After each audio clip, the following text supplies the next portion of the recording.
All right, so that whole overall vision and mission of creating 100,000, empowering 100,000 people, by having this here, we're going to have an app where people can get access to investments. So, and one of the companies we're going to team up with is a company called Lex, and they created the first trading system for real estate. So they're going to have a number of massive buildings in New York City that can IPO on there, and that'll go on our app. So this just offering more access to higher level ownership. That's all that is. And what we did on there was just to get people access to that. That's all that was. So we closed it out on 727,000, and which leaves us, because we have $1 million cap before we can increase it again. And the rest we're doing on Republic, which is one of the largest investment platforms. They're very much behind backing founders of color. They're about diversity in business and venture capital.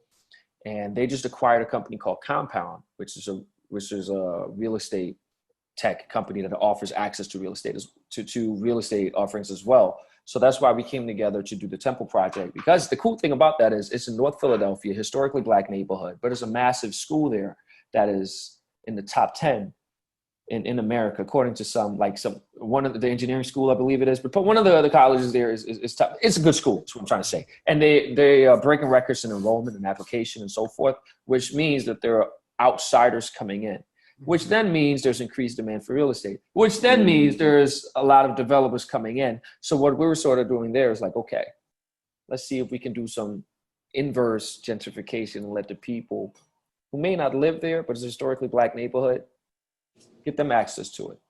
Mm-hmm. So it could be, that type of thing. So that's what we're doing down there, just to create more people of more asset owners of color. Number one, because again, I just put this out on Instagram today, the housing market, and remember, we got to make this distinction. The housing market is separate from the commercial real estate market. Housing market is just houses and stuff like that. But totally income producing real estate and the housing market, not owning a piece of that is the number one driver behind the wealth gap with people of color and everybody else.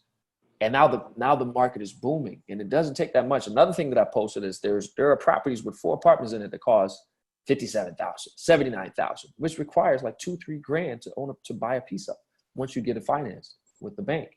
So there's not really an excuse when you say, hey, this is not for me, like you said with a business, oh, business is not for me, or investing is not for me. Look, 2,000, I'm pretty sure all those people that say that probably spend more of that on like fun stuff throughout the year. So that's what I would say. So that's the mission behind that, just offering that access. And it's also from a CEO standpoint, it's a real estate business on its own. If you look at the value of any business, you look at the multiples, meaning like you multiply what it generates, and that's how you get your value. The multiples for a real estate business is very low. Any top REIT in New York is like a 3.5x multiple. Like, what do they bring in? And 3.5 times that is what it's worth. But if you look at tech companies, it's like a 10x multiple. So your company could be bringing in $1 million and it's worth $10 million versus 3.5. So it's just adding more technology components to it to enhance the value of the enterprise, and therefore for anybody that invests with us. I hope that makes sense.